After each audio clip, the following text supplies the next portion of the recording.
keep you on your edge of the seat, right? Gonna, I got some. Yeah. Just like you drew it up, or? Honestly, yeah. You know, we the possession before we went into Shea, thought she got a good look, just rimmed it in and out. And you know, I said, she looked at Madison and she's like, "You got this." And I said, "Shea, we coming right back to you, baby."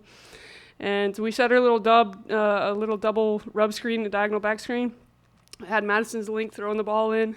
Thought she had her for a split second, but Madison just didn't feel comfortable, so she threw it to JT, and it was, you know, if they denied it right back to Madison, JT was going to get it right back to Mad for Mad to attack to her right hand, but you know, the last option there was for JT to drive it with her left hand, and she had two shooters on the opposite side of the court, so didn't think the help would come, and you know, we'll take it. I mean, prayers were it's a prayer, but you know, it's a game of basketball, and we missed a lot of open shots, and you know, she stepped up and knocked it down. Yeah, I think I've asked you before just the value of having someone with that experience in the Big Ten, and who has played through a lot of conference games, and just how much did you have to lean on her experience a little bit tonight? Because she had a good stat line along with, you know, hitting the game winner. Yeah, you know, I think that's just, we're just going to start to expect that.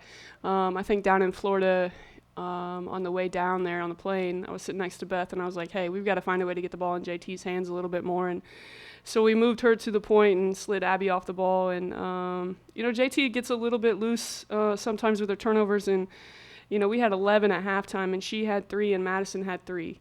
And Madison only gets up, between the two of them, they only get 1 turnover in the second half, and that was an offensive foul on Madison.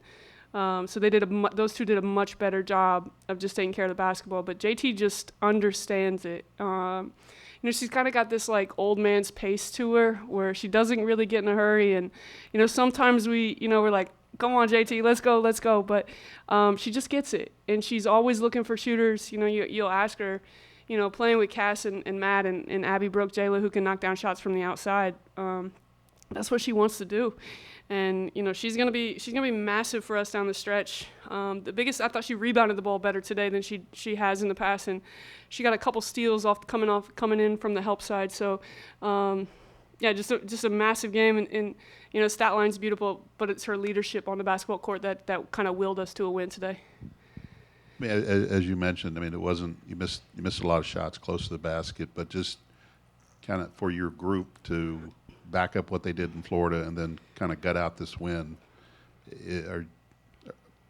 is the growth speeding up a little bit, or just how do you define what's maybe starting to happen here? Yeah, I think we're still growing. I think what Florida did, I think it kind of it made us believers that, you know, in ourselves. You know, no matter how much we tell them as a staff that we believe in them as a group, until you can get a win like that, you know, then you could tell. Monday, we traveled back Sunday. Monday we were really light, but yesterday in practice there was just a little bit of an edge in us, almost like, hey, like, I don't care what the world thinks of us. I don't care what the country thinks of us. We've got a locker room full of kids and coaches that believe in what we're trying to do, and you know, we're gonna stick with that. We don't care what anybody thinks with us. It's not going to be pretty. We're not going to score a lot of points every game, but we're going to grind things out. We're going to find a way to have a chance come the fourth quarter. And I thought the game against West Virginia it did that for us. You know, we had a chance there with about 4 minutes to go. You know, it was a 4-point game. We trapped them out of a timeout, got a steal, and then just turned it over. And then it turned it over on the next possession. And then the game against Florida State, making plays down the stretch. And then today, same way. I mean, we're up 6, and then all of a sudden, you know, we're down and fighting for our lives with about 4 minutes to go. But I think you're looking at a team that's believing in what we're doing as an entire unit. Now, heading into Big Ten season, this game was probably a pretty good precursor to that. They were obviously had a lot of length, and that gave you a lot of problems early on. And then you made some adjustments at halftime. Looked like sped the game up. Can you talk about how this game probably is going to prepare you for the bigger players that you're going to see in the Big Ten? Yeah, I mean, I honestly thought, obviously, Cass getting a couple fouls early hurt us because she's our battler inside. She's just smart, and I know she's undersized, but she just gets it positioning wise. And then, excuse me, I gave number 33 quite a hard time at halftime. Just didn't really see the fight from her the first 20 minutes that we had seen. You know, I know she wasn't shooting it well, but she had been guarding her tail off. And just kind of challenged her a little bit. And we went right to her to start the second half. She knocks down 2 jumpers. And it was kind of like, okay, Coach, I got you. I hear you. And I thought she did a much better job of kind of taking away some high-low actions for them. Her length just gives people some problems sometimes. But I just think ultimately she just battled a little bit more. We kind of gave up some perimeter shots, and then I know Hermosa hit a couple from the perimeter there, but it was just that's what we had to give up to win the basketball game. And thankfully for us, they missed some free throws down the stretch, and we were able to get a prayer answered. What were you saying to the team during halftime? I don't know if I'm allowed to say that. No, I'm kidding. The first message was just to Madison, really. Like, I tell her often that she's the best player on the court every time she steps on it, and that's what she has to carry. She's got to walk onto the court and understand that. And I know that because I've been in her shoes, right? I've been, as a sophomore, I had to lead a team that was young and inexperienced after we had just graduated 4 senior starters. So I've been in her shoes, and it's not an easy thing to do.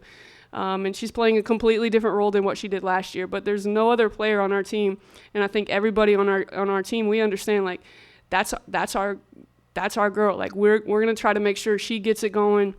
Because she's gonna do whatever it takes for her team to win, and I think that with her and Janae, it just bleeds to everybody. They just want to do whatever they can to help their team win. Madison doesn't care if she's got 0 points or 40 points. She just wants to win, and I think that's contagious with our basketball team. But got on her a little bit, challenged her and Janae to take care of the basketball. Challenged Shay to knock down some easy bunnies inside, and we needed to do a better job rebounding it.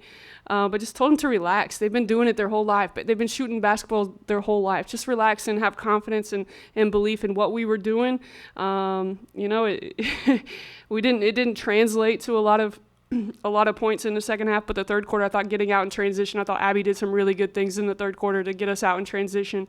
But I'm just telling you, we've got a locker room full of believers, and we really don't care what the world thinks about us. And how do you go about capitalizing on today's win to try and create momentum? With anything, obviously positive momentum is huge for any sporting team, but at the same time that we're a locker room full of believers, we're a locker room full of realists too. And we understand our limitations. We understand what we've got to do to keep getting better and keep working. We understand who's coming in on Sunday, right? We understand what the gauntlet of the Big Ten, and we understand where we probably lay in the Big Ten. We're going to take this, and obviously we're going to have some confidence, and we're going to have some juice in practice on Friday. But at the same time, I think as a staff, we'll make sure that they know where we are and where we stand, and that we can't be white collar. There's everything about our basketball team has to be blue collar. We've got to gut things out. We've got to be gritty. We've got to find a way to just find different ways to win basketball games. Are you going to continue kind of playing situational point guard, just trying to get the best matchup you can out of that? Yeah, I think we like the ball in Janae's hands, especially in transition. Her kicking the ball up to Abby and Matt, and then having Cass trail in. But I think it's really probably going to be situational. Sometimes when Madison can't really get it going, we slide her over to the point because she's such a great facilitator. Obviously, Abby and Brooke can do it for us as well. But I do think it's going to be by committee. But those 4, I like that group.